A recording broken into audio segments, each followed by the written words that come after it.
Hello guys, आप देख रहे हैं संजय शेडियम। हमने अपनी लास्ट की वीडियो में आपको जो बहुत ही ज़्यादा महत्वपूर्ण थे आपके टीजीटी साइंस हो, पीजीटी फिजिक्स हो, पीजीटी केमिस्ट्री के हिसाब से, ठीक है।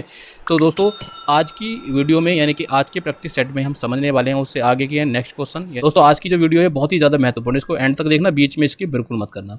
यदि अभी तक आपने हमारे चैनल को सब्सक्राइब नहीं किया तो चैनल को सब्सक्राइब कर लें और सब्सक्राइब के पास में बेल आइकन दिया होगा उसको भी प्रेस कर दें, जिससे कि हमारी जितनी वीडियो बनेंगी उनका नोटिफिकेशन आपके पास तक पहुँच जाए और आप हमारी वीडियो का लाभ उठा सकें। तो अब देखते हैं अपना प्रश्न नंबर 34 क्या करा कि the difference in isotopes of an elements is, यानी कि एक तत्व के समस्थानिकों में अंतर है। तो एक तत्व के समस्थानिकों में क्या अंतर है? पहला ऑप्शन दे रखा है द्रव्यमान संख्या का, दूसरा ऑप्शन दे रखा है परमाणु संख्या का, तीसरा ऑप्शन दे रखा है इलेक्ट्रॉनों की संख्या का या फिर प्रोटॉनों की संख्या का। तो कौन सा ऑप्शन हमारा इसमें करेक्ट होगा, जल्दी से बताइए। बिल्कुल सही, इसका जो ऑप्शन है वो हमारा ए करेक्ट होगा, यानी कि द्रव्यमान संख्या का। ये आप लोग सब जानते हैं कि समस्थानिकों में जो अंतर होता है, जो तत्व होते हैं, तो वो किसका होता है? द्रव्यमान संख्या का। क्यों? क्योंकि एक ही तत्व के वे परमाणु जिनका परमाणु क्रमांक तो कैसा हो, समान हो, परंतु परमाणु भार यानी कि द्रव्यमान संख्या क्या हो, भिन्न भिन्न हो, यानी कि अलग अलग हो, उन्हें हम समस्थानिक कहते हैं। जैसे कार्बन के 3 समस्थानिक होते हैं, कौन कौन से? कार्बन 12, कार्बन 13, कार्बन 14, ठीक है। इनका जो परमाणु क्रमांक है वो 6 ही है, परंतु परमाणु भार जो है वो अलग अलग होते हैं। एक का कितना होगा? 12 और दूसरे का 13 और तीसरे का कितना होगा? 14 यानी कि 14। तो हमने देखा सबके परमाणु भार कैसे हैं, यानी कि द्रव्यमान संख्या अलग अलग है, ठीक है। तो इस प्रकार से हम यहाँ पर कह सकते हैं कि इस प्रश्न में कि जो ऑप्शन नंबर ए है हमारा ये करेक्ट होगा, द्रव्यमान संख्या का अंतर होगा समस्थानिकों में। क्लियर है? अब देखते हैं क्वेश्चन नंबर अपना 35 क्या कह रहा है कि the radius of N atomic nucleus is of the order, मतलब परमाणविक नाभिक की त्रिज्या की कोटि है। परमाणु नाभिक की जो त्रिज्या की कोटि है वो कौन सी है? 10 की घात -8 सेंटीमीटर, 10 की घात -10 सेंटीमीटर, 10 की घात -13 सेंटीमीटर और 10 की घात -6 सेंटीमीटर। तो कौन सा ऑप्शन इसमें करेक्ट होगा हमारा? बिल्कुल सही, परमाणु जो नाभिक की त्रिज्या की जो कोटि होती है वो कौन सी होती है? वो होती है 10 की घात -13 सेंटीमीटर की, ठीक है।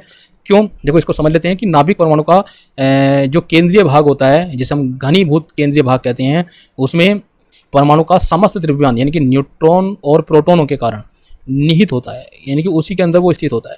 परमाणु की त्रिज्या जो है वो कितनी होती है? 10 की घात, परमाणु की त्रिज्या होती है 10 की घात -15 मीटर होती है, 10 की घात -15 मीटर। इसी को हम क्या लिख सकते हैं? सेंटीमीटर में जब चेंज करेंगे तो 10 की घात -13 सेंटीमीटर लिख सकते हैं। क्यों? क्योंकि 1 मीटर बराबर होता है 100 सेंटीमीटर। 100 सेंटीमीटर 1 मीटर बराबर, 100 सेंटीमीटर को हम क्या लिखेंगे? 10 की घात 2 सेंटीमीटर। क्लियर है? और जब हम सेंटीमीटर में चेंज करते हैं मीटर को इस प्रकार से, तो देखो 2 है, प्लस की हो जाएगी गुणा, यहाँ पर प्लस की 10 की घात 2, तो ये कम हो जाएंगे माइनस वाले में से, तो कितने बचेंगे? -13 बचेंगे यहाँ पर। तो इसकी कोटि की होती है। क्लियर है? आई होप ये क्वेश्चन समझ में आ गया होगा। प्रश्न भी बहुत अच्छा है। अब देखते हैं अपना नेक्स्ट प्रश्न, प्रश्न नंबर 36 क्या कह रहा है? ये कह रहा है कि which one of the following sets of quantum numbers represents the impossible arrangement, मतलब निम्नलिखित में से क्वांटम संख्याओं का कौन एक सेट असंभव व्यवस्था को दिखाता है। तो कौन सा सेट दिखाएगा? जैसे यहाँ पर सेट दे रखा है NLMS और NLMS। ऑप्शन नंबर ए में n की वैल्यू 3, L की 2, M की -1 और S की कितनी है? 1/2। N की यहाँ पर 4, L की 0, M की 0 और S की 1/2। ऑप्शन नंबर सी में दे रखा है N की वैल्यू 3, L की 2, M की -3, S की 1/2। यहाँ पर ऑप्शन नंबर डी में दे रखा है N की वैल्यू 5, L की 3, M की 0 और S की 1/2। तो कौन सा ऑप्शन इसमें हमारा करेक्ट होगा? जल्दी से बताइए। ये क्वांटम संख्याएं हैं सब, तो इसमें जो ऑप्शन है हमारा वो कौन सा सही है? सी वाला करेक्ट होगा, ठीक है। सी 3, 2, -3, 1/2, तो यानी कि 37 में क्या कह रहा है कि if an electron has spin quantum number of +1/2 and a magnetic quantum number of -1 it can be presented in, यानी कि यदि किसी इलेक्ट्रॉन की चक्रण क्वांटम संख्या प्लस के 1/2 तथा चुंबकीय क्वांटम संख्या -1 है तो यह किस कक्षक को प्रदर्शित करेगा? तो जैसे बताइए किस कक्षक को करेगा? एस कक्षक को, पी कक्षक को, डी कक्षक को या फिर एफ कक्षक को करेगा? बिल्कुल सही, इसका जो ऑप्शन है हमारा वो बी सही होगा, यानी कि पी कक्षक को ये रिप्रेजेंट करेगा। देखो यहाँ पर समझ लेते हैं कि यदि किसी इलेक्ट्रॉन की जो चुंबकीय क्वांटम संख्या है वो कितनी है? -1। यहाँ पर -1 दे रखा है, चुंबकीय क्वांटम संख्या -1 है और चक्रण क्वांटम संख्या कितनी है यहाँ पर? प्लस का 1/2, ठीक है। और इलेक्ट्रॉन जो है वो p ऑर्बिटल में उपस्थित होंगे। अगर ये कंडीशन है तो किस में होंगे? ये p ऑर्बिटल में उपस्थित होंगे। क्लियर है? अब देखते हैं प्रश्न नंबर अपना 38 आएगा, इसके बाद 37 था ये। तो 38 क्या है कि the azimuthal quantum number for p and f orbitals are respectively, यानी कि p और f कक्षाओं के लिए एजीमुथल क्वांटम संख्या क्रम से है। क्या है? ऑप्शन नंबर ए है 0 and 2, ऑप्शन नंबर बी है 1 and 3, ऑप्शन नंबर सी है 1 and 2, ऑप्शन नंबर डी है 2 and 3। तो कौन सा ऑप्शन हमारा करेक्ट होगा इसमें, जल्दी से बताइए। बिल्कुल सही दोस्तों, इसका जो ऑप्शन नंबर हमारा करेक्ट होगा 38 का, वो होगा बी करेक्ट। ठीक है, 1 and 3। क्या कह रहा है कि पी और एफ कक्षाओं के लिए एजीमुथल क्वांटम संख्या जो है 1 और 3 क्रम से ये होंगी। अब देखो किस प्रकार से होंगी ये, इसको समझ लेते हैं। ये आपने देखा होगा किसी भी परमाणु में इलेक्ट्रॉन और परमाणु से जो संबंध इलेक्ट्रॉन है, ठीक है, उसकी संपूर्ण जानकारी उसकी क्वांटम संख्याओं के आधार पर हम देख सकते हैं। तो परमाणु में उपस्थित इलेक्ट्रॉन की स्थिति, ऊर्जा और आकार आदि का पता जो है हम किसके द्वारा कर सकते हैं? क्वांटम संख्याओं से ये चल जाता है। तो दिगंशी क्वांटम संख्या यानी जिसको हम एजीमुथल क्वांटम नंबर कहते हैं को एल से हम क्या करते हैं? रिप्रेजेंट करते हैं। उसको किससे करते हैं? एल से रिप्रेजेंट करते हैं एजीमुथल क्वांटम संख्या को। ठीक है, तो यह कक्षीय, कोणीय, संवेग और कक्षक के आकार को प्रदर्शित करता है। ये किसको प्रदर्शित करता है? एल। ये करता है कोणीय संवेग यानी कक्षा के कोणीय संवेग को, और कक्षा के आकार को रिप्रेजेंट करता है। इसका जो मान है वो शून्य से अधिकतम होता है, और कितना? शून्य से n-1 इतना होता है। कहाँ तक होता है? n-1, शून्य से अधिक और n-1 तक ये मान होता है। जैसे हम देखते हैं उपकोष की बात करें तो उपकोष हमारा S है, ठीक है, और P और D और F, ये उपकोष है हमारे S P D F। तो इसमें L का जो मान होगा हमारा, L का मान हम देखते हैं यहाँ पर, इसमें 0 होगा, ठीक है, इसमें कितना होगा? 1, इसका 2 और इसका 3 होगा। ऐसे ही M की बात करें तो M की अगर हम बात करें तो M की जो वैल्यू होती है यहाँ पर कितनी होगी? देखो जब 0 है तो यहाँ 0 होगा, 1 है तो 1 का कितना होगा? +1, 0, ये +1, 0 और -1, ठीक है, कोमा लगा देंगे बीच में यहाँ पर। और ये 2 है तो -2 से शुरू होगा और कहाँ तक? +2 तक, ठीक है, -2 से +2 तक। और जो 3 है उसमें कितना होगा? -3 से कहाँ तक होगा? +3 तक, यानी कि -2, -3, -2, -1, 0, +1, +2, +3। ऐसे ही यहाँ पर ये m की वैल्यू होती है। इसी प्रकार से हम यहाँ पर देखेंगे कक्षकों की कुल संख्या। अगर हम देखें तो कक्षकों की कुल संख्या जो है वो कितनी होगी? यहाँ पर ये होगी 1, इसमें ऊपर वाले में 1 होगी, 0 वाले में, ठीक है, और इसमें देखो p ऑर्बिटल में कितनी है? 3 है, 1 2 3, और यहाँ पर 1 यानी कि -2 -1 0 3, और आगे के +1 +2 2 5 हो गई, ठीक है, 5 है यहाँ पर। और इसमें कितनी होगी? -3 से लेके +3 तक 7। इस प्रकार से ये क्या है? हमारी कुल कक्षकों की कुल संख्या, इतने कक्षक होंगे हमारे। तो अब बात किसकी कर रहे हैं हम? प्रश्न देख रहे हैं, प्रश्न में कह रहे हैं कि P तथा F, किसकी? P और F, एक P ये है और F ये है, के लिए एजीमुथल क्वांटम संख्या क्रम से है। एजीमुथल मतलब जो L की वैल्यू है वो कितनी? देखो P के सामने कितना? 1 है और F के सामने कितना? 3 है, तो 1 और 3 होगा। तो ऑप्शन नंबर बी जो है हमारा ये करेक्ट हो गया। क्लियर है? अब देखते हैं प्रश्न नंबर अपना 39। तो 39 क्या कह रहा है कि the order of ionic radius of I plus and I minus will be, मतलब I प्लस तथा I माइनस की आयनिक त्रिज्या का क्रम होगा। तो कौन सा इनका क्रम है हमें बताना है। तो ऑप्शन नंबर ए हमारा ये है, बी ये है, सी ये है और डी है। कौन सा ऑप्शन इसमें सही है? जल्दी से बताइए। बिल्कुल सही, इसका जो ऑप्शन ए है वो करेक्ट होगा। ठीक है, ऑप्शन ए। देखो क्यों करेक्ट होगा, हम देखते हैं कि जो ऋणायन का आकार है जितना अधिक होता है उसका प्रभावी नाभिकीय आवेश भी उतना ही कम होता है। ठीक है, कहने का मतलब ये कि ऋणायन का जो आकार है जितना अधिक होगा उसका प्रभावी नाभिकीय आवेश होता है वो उतना ही कम होगा, और इसके अपने संयोजी इलेक्ट्रॉन अपने नाभिक से कम आकर्षित होते हैं। इसी प्रकार हम कह सकते हैं कि बड़ा ऋणायन आसानी से ध्रुवित हो जाता है।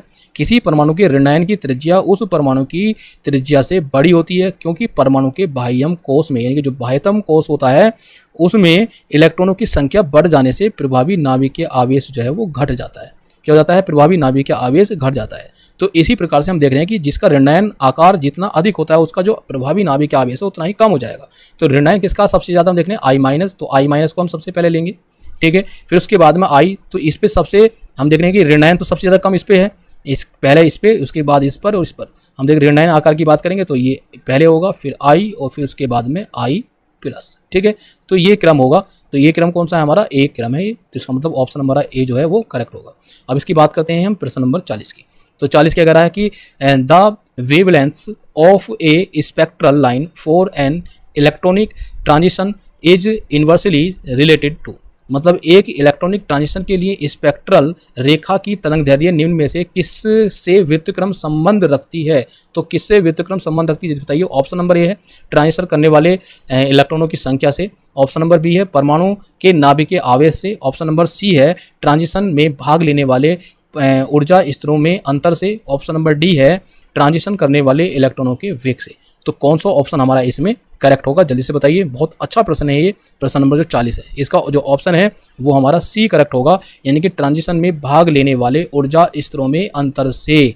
ठीक है, किसकी हम बात कर रहे हैं? एक इलेक्ट्रॉन के ट्रांजिशन के लिए स्पेक्ट्रल रेखा की तरंगदैर्घ्य जो है वो निम्न में से किस से व्युत्क्रम संबंध रखती है? तो ये संबंध रखती है ट्रांजिशन में भाग लेने वाले ऊर्जा स्तरों में अंतर से ये संबंध रखती है। ठीक है, क्यों रखती है इसको समझ लेते हैं। कि देखो हम देखते हैं कि जो नील बोर हैं, कौन? Niels Bohr. हम नील बोर की बात कर रहे हैं, जो वैज्ञानिक रहे हैं नील बोर। ठीक है, नील बोर ने 1913 ईस्वी में, कब? 1913 में, 1913 ईस्वी में जो है हाइड्रोजन परमाणु के स्पेक्ट्रम की रेखाओं की उत्पत्ति की थी। इन्होंने किसकी उत्पत्ति की थी? हाइड्रोजन परमाणु के स्पेक्ट्रम की। ठीक है, बोर के अनुसार जब हम देखते हैं कि जब उत्तेजित इलेक्ट्रॉन एक उच्च स्थायी ऊर्जा इसको मान लेते हैं हम E2 से निम्न स्थायी ऊर्जा को मान लेते हैं हम E1। ठीक है, उच्च स्थायी ऊर्जा E2 से निम्न स्थायी ऊर्जा E1 में जाती है, यानी कि इससे कहाँ जा रही है? इसमें जा रही है, E1 में। तो विकिरण के रूप में ऊर्जा का उत्सर्जन होता है। क्या होता है? ऊर्जा का यहाँ पर उत्सर्जन होता है। किसके रूप में होता है? विकिरण के रूप में। यहाँ पर हम देखते हैं कि विकिरण के रूप में ऊर्जा का यहाँ पर उत्सर्जन होता है। आवर्ती V, ठीक है, और तरंगदैर्घ्य लैम्डा को अगर हम देखें तो इनकी जो समीकरण होती है वो कुछ इस प्रकार से होती है कि E2 minus E1 is equal to delta E बराबर हम इसको लिख सकते हैं एच न्यू, और इसका मान होता है HC अपॉन लैम्डा। ठीक है, तो इस प्रकार से हम इस इक्वेशन को ऐसे लिख सकते हैं कि E2 minus E1 is equal to delta E बराबर एच न्यू, और एच न्यू की जो वैल्यू होती है वो होती है HC अपॉन लैम्डा। एच से एच काट देंगे तो जो न्यू की वैल्यू है वो हमारे पास जाती है C अपॉन लैम्डा। ठीक है, इस प्रकार से। तो अब हम देख रहे हैं कि इससे क्या स्पष्ट हो रहा है? ये बता रहा है कि एक ही इलेक्ट्रॉनिक ट्रांजिशन के लिए स्पेक्ट्रल रेखा की तरंगदैर्घ्य ट्रांजिशन में भाग लेने वाले ऊर्जा स्तरों में अंतर से व्युत्क्रम संबंध रखती है। तो हम देखते हैं ये जो तरंगदैर्घ्य है, ठीक है, इससे क्या रख रही है? व्युत्क्रम संबंध रख रही है, यानी कि न्यू व्युत्क्रमानुपाती 1 अपॉन लैम्डा। ठीक है, ये क्रम हो रहा है। तो इससे हम ये समझ रहे हैं, तो इसका मतलब हमारा जो ऑप्शन है वो सी करेक्ट होगा। क्लियर है? अब देखते हैं अपना नेक्स्ट प्रश्न नंबर कौन सा है? 41 क्या कह रहा है कि निम्न में से कौन से युग्म समाकृतिक हैं? कौन से समाकृतिक? पहला ऑप्शन दे रखा है FeSO4 इंटू 7H2O और CuSO4 इंटू 5H2O। दूसरा ऑप्शन दे रखा है FeSO4 7H2O and MnSO4 4H2O। Option number C दे रखा है FeSO4 7H2O and ZnSO4 7H2O। Option number D दे रखा है CuSO4 5H2O and MnSO4 into 4H2O। तो कौन सा ऑप्शन हमारा इसमें करेक्ट है? 41 का, बिल्कुल सही। तो 41 का ऑप्शन नंबर हमारा वो सी करेक्ट है, FeSO4 into 7H2O and ZnSO4 into 7H2O। ठीक है, क्यों है ये ऑप्शन हमारा करेक्ट? इसको हम समझ लेते हैं। क्या कह रहे हैं हम? समाकृतिक है, समाकृतिक युग्म जो है समाकृतिक है ये दोनों। तो देखो हम बात करेंगे यहाँ पर समरूपता की। तो समरूपता का मतलब ये है कि आइसोमॉर्फस की हम बात करेंगे। तो ऐसे ये होते क्या हैं? आइसोमॉर्फस जो है वो होते क्या है, यानी कि समरूपता जो है वो होती क्या है? ऐसे अणु जिनकी क्रिस्टल संरचना कैसी हो? समान हो। ऐसे अणु जिनकी क्रिस्टल संरचना समान हो, ठीक है, वो क्या कहलाते हैं? समाकृतिक कहलाते हैं। कैसे कहलाते हैं? समाकृतिक कहलाएंगे। क्या किनको कहेंगे हम? समरूपता का मतलब, इसका मतलब समाकृतिक का मतलब समरूपता। तो वो जो है समाकृतिक कौन से तत्व कहलाएंगे? ऐसे अणु जिनकी क्रिस्टल संरचना कैसी हो? समान हो, समाकृतिक कहलाते हैं। और पदार्थ का यह गुण ही जो समाकृतिक का गुण है, ये गुण ही समरूपता कहलाता है। ठीक है, उदाहरण इसका क्या है? इसके उदाहरण है ZnSO4 इंटू 7H2O। ठीक है, दूसरा उदाहरण है इसका MgSO4 इंटू 7H2O। तीसरा उदाहरण है इसका FeSO4 इंटू 7H2O।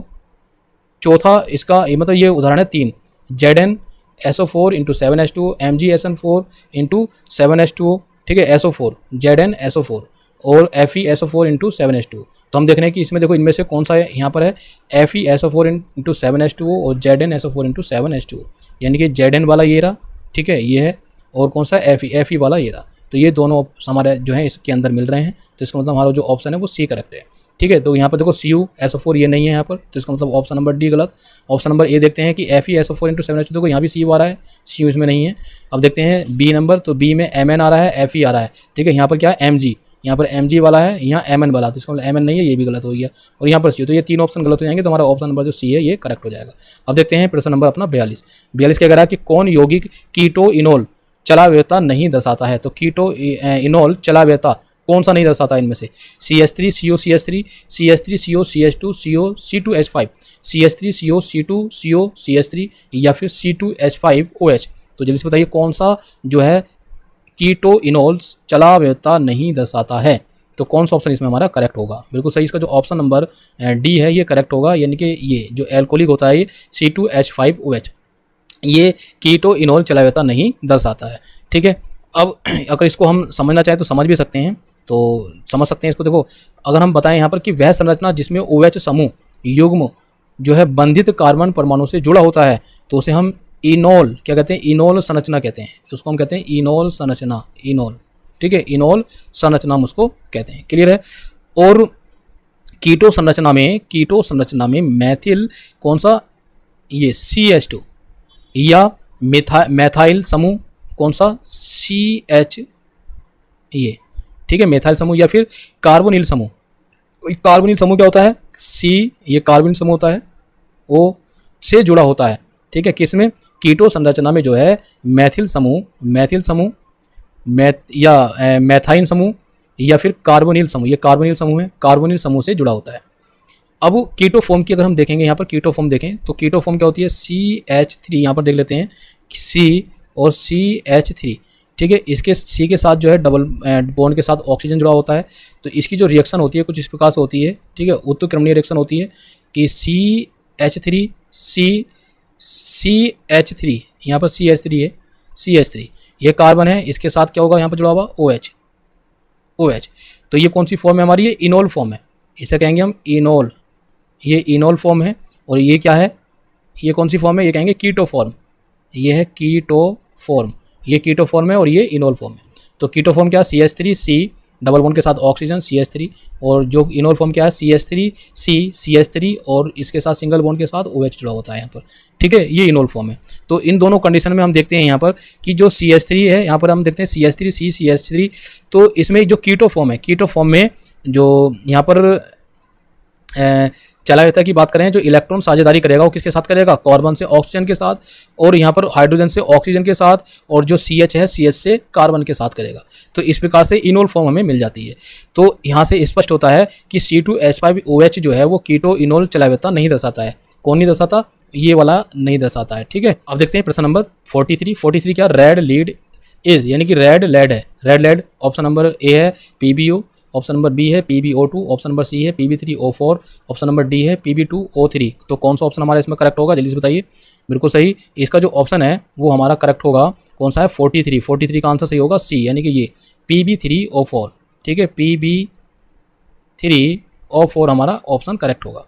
देखो क्यों? क्योंकि ट्राई प्लम्बिक की अगर हम बात करें तो ट्राई प्लम्बिक टेट्रा ऑक्साइड जिसको हम कहते हैं Pb3O4, इसका नाम क्या है? ट्राई प्लम्बिक, इसका नाम है ट्राई प्लम्बिक,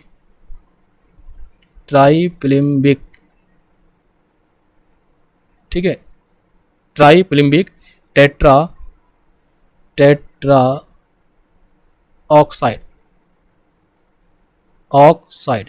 ठीक है, इसको कहते हैं Pb3O4 को रेड लेड कहा जाता है। इसको क्या कहा जाते हैं? रेड लेड कहते हैं, क्योंकि इसका उपयोग जो है वो किस में यूज करते हैं? पेंट बनाने में करते हैं। पेंट बनाने में इसका जो पेंट होता है दीवारों पे करने वाला कलर बनाने में यूज करते हैं, और फ्लिंट कांच बनाने में इसका यूज करते हैं। फ्लिंट कांच, ठीक है, फ्लिंट कांच बनाने में, फ्लिंट कांच, ठीक है, फ्लिंट कांच बनाने में यूज करते हैं, और स्टोरेज बैक्टीरियो में और सीमेंट निर्माण में भी हम इसका यूज करते हैं, ठीक है। तो ये हमारा ऑप्शन करेक्ट है सी। आई होप ये क्वेश्चन आपके समझ में आ गया होगा। तो दोस्तों आज की वीडियो में सिर्फ इतना ही। और नेक्स्ट वीडियो में हम इससे आगे के प्रश्न लेकर आएंगे प्रैक्टिस सेट के साथ, ठीक है, जो बहुत ज़्यादा इंपॉर्टेंट है। और ये वीडियो आपके समझ में आ गई होगी। अगर आपको ये वीडियो समझ में आ गई हो और अच्छी लगी हो तो प्लीज़ इसको आप लाइक ज़रूर कर दें, और लाइक के साथ आप इसको शेयर भी ज़्यादा से ज़्यादा कर दें, ठीक है दोस्तों। और यदि अभी तक आपने हमारे चैनल को सब्सक्राइब नहीं किया है तो चैनल को सब्सक्राइब जरूर कर दें, और सब्सक्राइब के पास में बेल आइकन आपको दिखाई देगा, ठीक है, बेल आइकन आपको दिखाई देगा, उस बेल आइकन को भी आप प्रेस जरूर कर दें, जिससे कि हमारी जितनी भी वीडियो बनेंगी उनका नोटिफिकेशन आपके पास पहुंच जाएगा और आप वीडियो का लाभ उठा सकेंगे दोस्तों। अपनी नेक्स्ट वीडियो में मिलते हैं, तब तक के लिए गुड बाय।